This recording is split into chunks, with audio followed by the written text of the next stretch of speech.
Napapadalas na naman ang buhos ng ulan.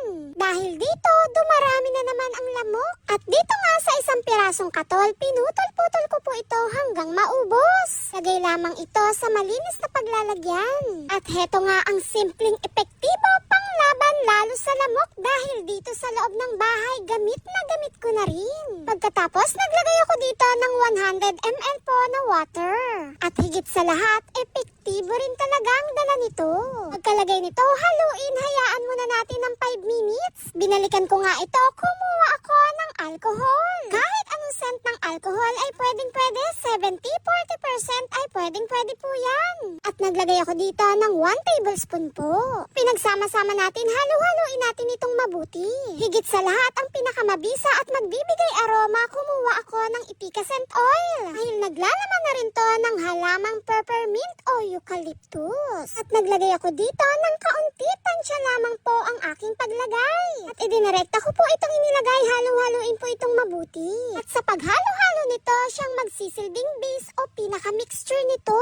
Dahil ayaw na ayaw natin sa usok o amoy ng katol, heto nga ang simple at makakatulong lalo na rin sa ating mga junakis. Kailangan din natin to, lalo na rin proteksyon para sa kanila.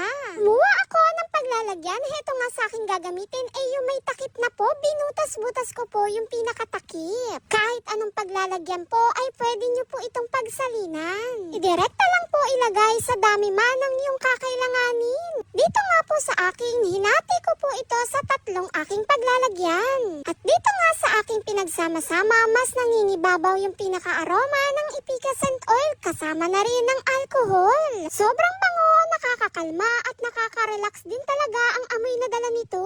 Dahil ang lamok, ayaw na ayaw nila sa menthol scent. Dahil na rin sa dala ng epicacent oil, meron na rin tong eucalyptus. At pagkasalin-salin ko po nito, idinirekta ko na rin tong takpan. Kung madami-dami man po ang ating magawa ay mas maganda, mas maigi ilagay lamang to sa kasulok-sulukan ng ating bahay. At kung wala naman pong takip, gaya na lang din to sa akin, pwedeng-pwede pong gumamit ng plastic labo kasama na rin ng pinakagoma.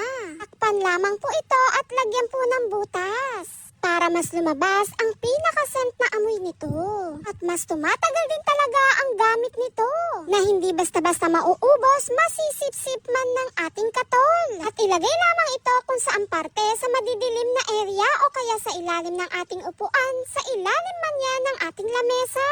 At kahit pa sa likod ng pintuan, madalas nandyan din talaga ang pagpasok ng lamok. At pwedeng-pwede rin to ilagay sa ating kusina.